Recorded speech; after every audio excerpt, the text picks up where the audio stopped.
So, hello guys! Nandito ako sa school. Ayan. So, ayan oh. Dito ako nakalabas ang inyong ate.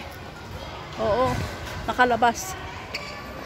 May ano kasi yung may event na gagawin yung aking anak. So, ayan nga. And, for today's video tayo, ayan, mga nag-aano dyan, nangungumusta. Ayan. Kumusta rin po kayo dyan? Ayan. Pero hindi po nangungumusta, hindi po ako nangunguta. Hindi ako nangungumusta lang po. Kasi yung iba nangungumusta. Kamusta? Tapos sabay, ate, meron ka bang ganyan? Meron ka bang ganito? O, diba? Ako hindi. So, kaya ako minsan tatatakot ako sa word na kamusta, kumusta, tapos kasunod nun, alam niyo na, utang. Para sabihin ko po sa inyo, ha, wala po kaming, wala po akong pera. Although, kung meron man pera, is pera po na panggastos po namin sa pang-araw-araw. So, kung yung mga extra na po na pera, meron po pang emergency, pero hindi po rin para po sa inyo, para po na utangin. At hindi ko rin naman po inipon yon para ipautang. Hindi po ako madamot.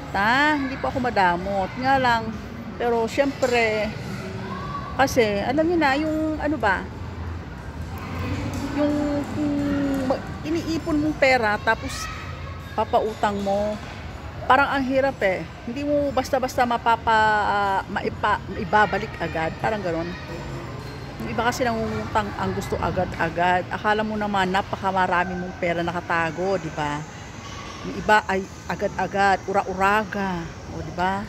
Andiyan na ang gusto. Pag hindi mo naman napahiram or hindi mo naman napagbigyan, may masasabi. Pag napahiram mo naman, ang hirap namang ang hirap maningil. Kasi ako hindi ako naniningil eh. Hindi ako yung taong palasingil.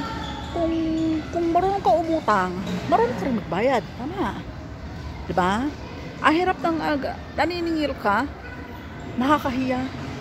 Ikaw na nga yung nagpautang. Ako pa yung mahihiyang maningil. Alam nyo yun? Ay, naku. Kaya sana naman yung mga nagkautang dyan, nakautang dyan, please lang naman magbayad din. Paminsan-minsan. Makaisip naman kayong magbayad.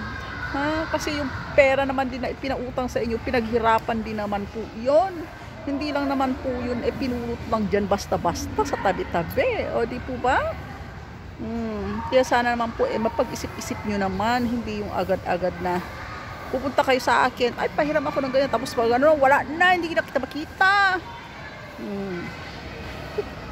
So ayan lang guys, na-share ko lang kasi nga ganun ang word na kumusta, nakakatakot ang Salamat and thanks for your thanks for watching my videos all the time. At saka yung mga hindi ko nababalikan ba? Pasensya muna, pero alam ko naman lumalabas sa wall ko yung mga videos ninyo at wala akong napapalagpas. Lahat po yan pinanonood ko. Kaya salamat sa inyong mga suporta sa mga videos ko. Ayan. Paki-follow na rin po kapag nagustuhan nyo ang aking video and share na rin po. Salamat!